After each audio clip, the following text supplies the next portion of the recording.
오늘 저희가 함께 볼 말씀은 사도행전입니다. 사도행전 2장 19절에서부터 24절에 있는 말씀을 보도록 하겠습니다. 사도행전 2장 19절에서부터 24절에 있는 말씀 우리 같이 한번 보겠습니다. 우리 교독으로 읽겠습니다. 제가 먼저 읽겠습니다. 우리 신약 189페이지입니다. 또 내가 위로 하늘에서는 기사를 아래로 땅에서는 징조를 베풀리니 곧 피와 불과 연기로다. 주의 크고 영화로운 날이 이르기 전에 해가 변하여 어두워지고 달이 변하여 피가 되리라. 누구든지 주의 이름을 부르는 자는 구원을 받으리라 하였느니라.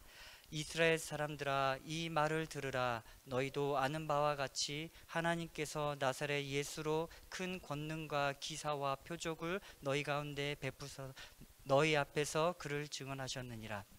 그가 하나님께서 정하신 뜻과 미리 아신 대로 내준 바 되었거늘 너희가 법 없는 자들의 손을 빌려 못 박아 죽였으나. 같이 읽겠습니다.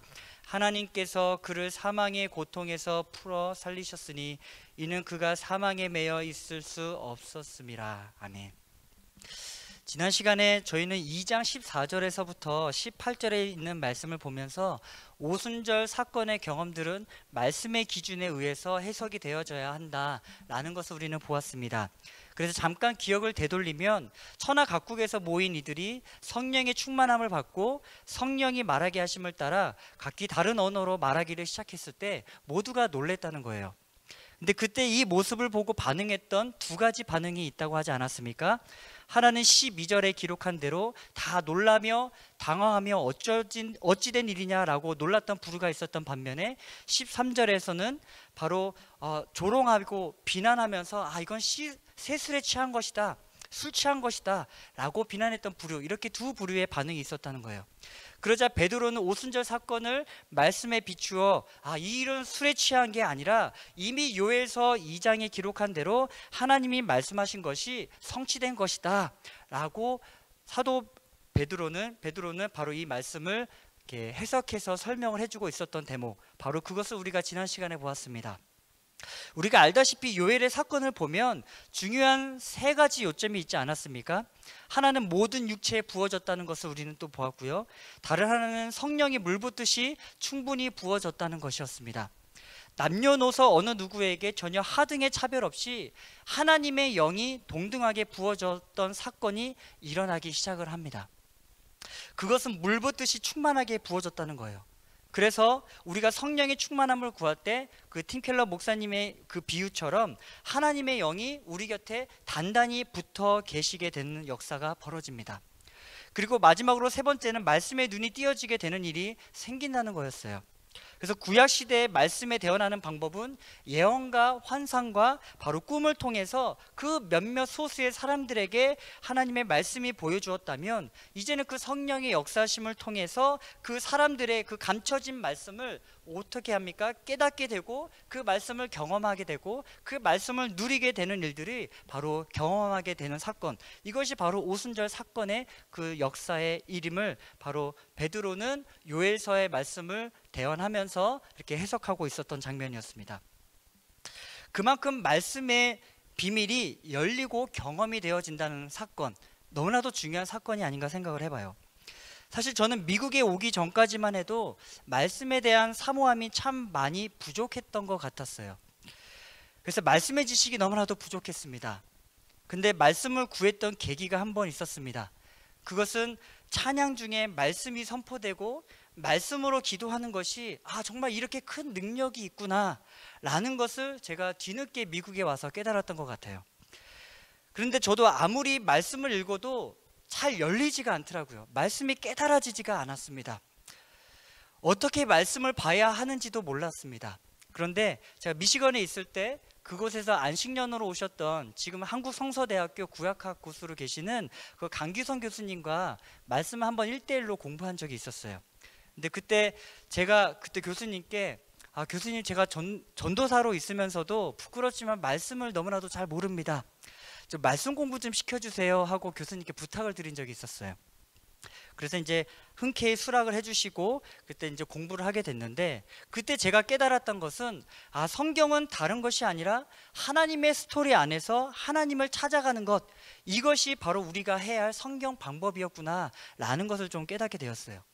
우리가 성경을 관찰하고 경험한 것을 토대로 하나님이 우리에게 베푸신 일들을 수수께끼 문제를 풀듯이 하나씩 찾아가는 것, 이것이 바로 성경 방법이었구나 라는 것을 알게 되었어요. 예를 들면 성경을 보면서 하나님이 하신 일이 무엇인가, 하나님의 자기 표현과 성품은 과연 이 말씀을 통해서 어떻게 드러나고 있는가, 하나님이 하신 약속은 무엇이고 하나님이 명령하신 것은 과연 무엇인가, 본문에서 저자나 등장인물들의 고백은 과연 무엇인가, 바로 이런 것 하나하나를 좀 찾아가 보니까는 말씀에 대한 재미가 있기 시작을 했습니다. 그러다 보면서 다시 한번 제 자신을 좀 깨닫게 되더라고요. 그러니까 하나님이 하신 일들이 보여지니까 내가 이런 자였구나, 내가 이렇게 하나님의 은혜에 부족하구나, 그래서 은혜가 필요한 자구나 라는 사실들을 깨닫게 되기 시작을 하게 되었습니다. 그러면서 제 안에 갖고 있는 부분을 좀 회개하기도 하고, 그 명령에 순종하지 못했던 부분이 무엇인지를 바로 말씀을 통해 깨닫게 되고 누리게 되고 경험이 되는 일들이 벌어지게 되더라고요. 사실 오순절 사건이 있기 전에는요, 보고 싶어도 보지 못하고 듣고 싶어도 듣지 못했지만 그 오순절 사건 이후로는 성령이 부어주심을 통해서 그 몰랐던 비밀들이 깨어나지기 시작을 한다는 거예요. 그래서 에베소서 1장 8절에서 9절에 보시면, 이는 그가 모든 지혜와 총명을 우리에게 넘치게 하사 그 뜻의 비밀을 우리에게 알리신 것이요, 그의 기뻐하심을 따라 그리스도 안에서 때가 찬 경륜을 위하여 예정하신 것이니, 성령의 부으심을 통해서 모든 지혜와 총명을 이미 우리에게 허락하셨다는 것입니다. 그래서 이전에 몰랐던, 깨닫지 못했던 그 비밀을 알게 하셔서 그리스도의 경륜을 통해 우리가 하나님의 상속자라는 사실을 깨닫게 하신다는 거예요. 이것이 바로 오순절 사건을 기점으로 이루어지는 일들입니다. 그러면 그때 하나님의 영이 밝히 보여주심으로 몰랐던 비밀이 깨달아졌는데 과연 어떠한 징조를 보게 되는 것일까요? 오늘 말씀 19절과 20절을 한번 보도록 하겠습니다. 제가 읽습니다. 또 내가 위로 하늘에서는 기사를, 아래로 땅에서는 징조를 베풀리니 곧 피와 불과 연기로다. 주의 크고 영화로운 날이 이르기 전에 해가 변하여 어두워지고 달이 변하여 피가 되리라. 성령이 성도 위에, 바로 교회 위에 임하게 되는데 그때 하늘과 땅에 이러한 징조가 나타난다라고 합니다.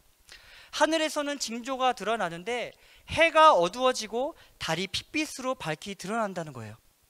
이게 무슨 말이냐 하면은요, 우리가 알다시피 구약에서는 피와 불과 연기가 상징하는 것은 바로 심판 아니겠습니까? 예를 들면 10가지 재앙에서 첫 번째 재앙이 바로 물이 피로 변하는 사건이었고요, 소돔과 고모라 사건을 통해서 유황과 불이 비같이 내리는 심판을 우리는 보게 됩니다. 요엘서에 기록한 황충이 때의 심판은 계시록에서는 큰 풀무의 연기 같은 연기로 묘사되는 것을 볼 때 그 피와 불과 연기의 상징은 바로 심판을 상징한다는 거예요. 성령이 교회 위에 임하면서 그 혀의 권세를 가지고 하나님의 그 진리의 말씀이 선포될 때 세상은 반드시 징조가 함께 나타난다는 것을 이야기를 하고 있습니다. 하늘을 보아도 징조가 나타나고 땅을 보아도 징조가 나타나는데 그 징조는 하나님이 분노하시고 징계하시는 표시가 바로 동시에 나타난다라는 것을 보여주고 있어요. 그래서 믿는 우리 성도들은 반드시 그 징조가 무엇인지, 그것이 의미하는 것이 무엇인지를 성령이 오심의 사건으로 인하여 그 이후부터 그런 징조를 깨닫게 되기 시작을 합니다. 모든 시대가 주님이 오신 후에도 그랬지만 오늘을 살아가는 우리에게도 이런 징조가 많이 나타나지 않습니까? 환경적인 위기도 있고요, 사회적인 변화도 있습니다. 때로는 도덕적인 비리도 많고요, 종잡을 수 없는 정치와 경제의 흐름들이 그 다양한 심판의 모양으로 나타나지 않나 한번 생각을 해봅니다. 지금의 현 시대를 보아도 우리는 영적 각성을 외치며 기도하는 것이 하나님의 분노하심과 징계하심이 있다는 것을 우리는 알기 때문에 우리는 함께 그 기도의 닷을 내리고 기도하는 것 아니겠습니까? 오늘날의 시대는요, 죄를 죄라고 여기지 않는 시대입니다. 정상적이지 않는 것이 정상적인 것처럼 여겨지는 시대, 그것이 바로 오늘날 우리가 살아가는 시대인 것 같아요. 지금 전 세계적으로 경험하는 이 코로나 바이러스를 보면 심판과 징계의 음성이 아닌가, 때로는 한번 그렇게 생각을 하게 된다는 겁니다. 그러나 이 말은 하나님이 우리를 재앙에 떨어 놓으시려고 허락한 것이라기보다는 오히려 인간들의 죄악으로 인해 우리 안에 쾌락과 편리, 나아가 나중심 사상이 드러난 결과가 바로 코로나 사태가 아닌가 생각을 해보게 되는데요. 그래서 예전에 한국에 계시는 그 손봉호 교수님이 인터뷰를 하셨던 그 내용을 한번 제가 본 적이 있습니다. 그 앵커가 이렇게 질문을 해봤대요. 그래서 코로나 사태를 인간의 욕심과 교만, 자연 파괴가 만들어냈다고 생각하십니까? 라고 물어봤더니 그 교수님이 네, 만약에 나이트클럽이 없었더라면 우리나라의 코로나19 같은 전염병이 거의 끝나지 않았을까요? 라고 하시며 결국에 우리 안에 연약한 죄가 죄를 낳는 또 다른 그런 결계를 초래하게 되었다라는 것을 이야기를 하신 것을 기억을 합니다. 그러나 여튼 우리가 꼭 기억해야 할 것이 있다면 바로 이것이 아닌가 생각을 해요. 아무리 세상이 황폐해져도 우리에게는 희망이 없고 절망만 있을 뿐이라고 외치는 세상 사람들에게 누구든지 주의 이름을 부르며 구원을 받는 역사가 임하게 될 것이다 라고 우리는 선포하며 희망으로 나아가야 한다는 것입니다. 성령이 오셔서 누구든지 주의 이름을 부르는 모든 자들에게 반전의 삶이 무엇인지 우리는 보게 된다는 거예요. 그래서 성경은 바로 이렇게 기록하고 있지 않습니까? 21절에 보시면 누구든지 주의 이름을 부르는 자는 구원을 받으리라 하였느니라. 성령이 오셔서 교회 위에 임하는 이 시대는 그 심판의 표시가 온갖 형태로 나타나고 드러나지만 그럼에도 우리는 절대로 두려워하지 않고 사람을 구원의 길로 이르는 소명을 가지고 살아가는 백성이라는 그 정체성, 그리스도의 정체성을 우리는 가지고 살아가야 한다는 겁니다. 비록 우리가 살아가는 삶은요, 심판의 징후가 반드시 있는 삶을 살아가지만 동시에 어떤 삶을 살아가냐 하면은요, 누구든지 주의 이름을 부르는 모든 자들에게 구원을 얻는 생명의 역사를 누리며 살아가는 삶, 그것이 바로 오늘날 우리가 누리는 삶이라는 사실입니다. 지금 베드로가요, 요엘의 말씀을 가지고 설교한 것은 요엘의 예언이 이루어질 것이다 라고만 이야기하는 것이 아닐 것입니다.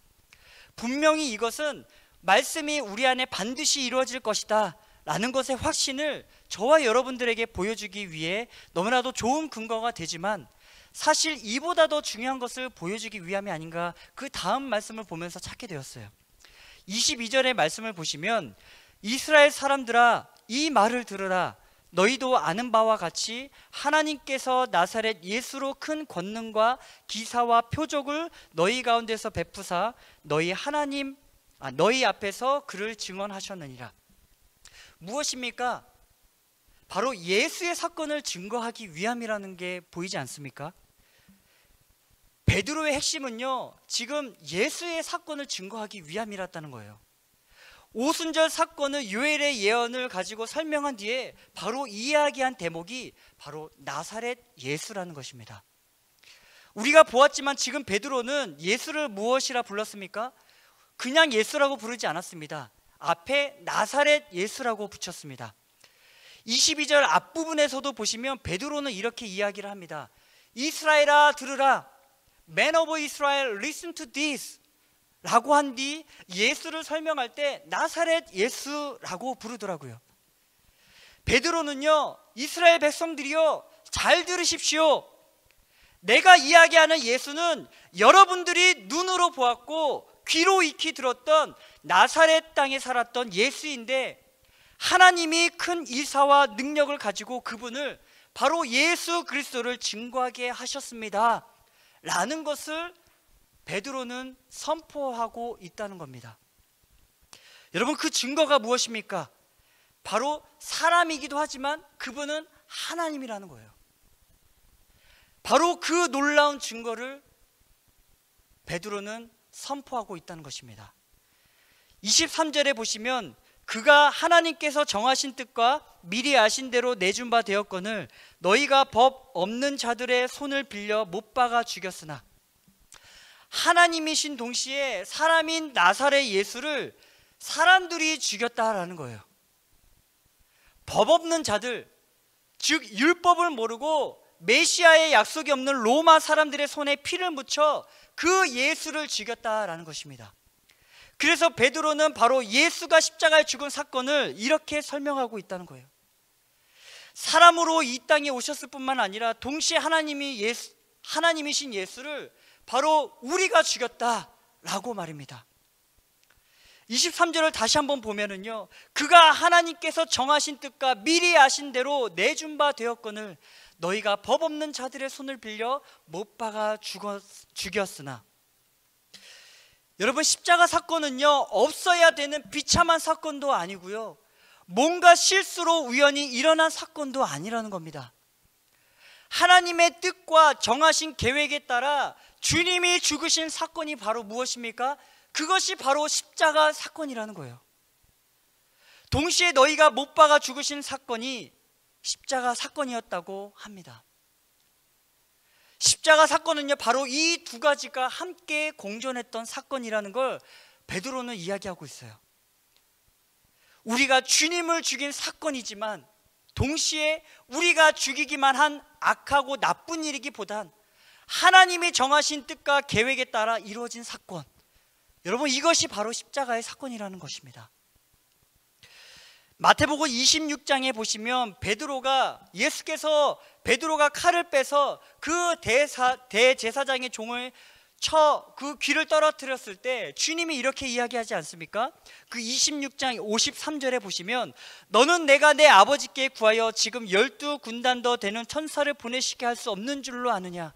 내가 만약 그렇게 하면 이런 일이 있으리라 한 성경이 어떻게 이루어지겠느냐 하시더라.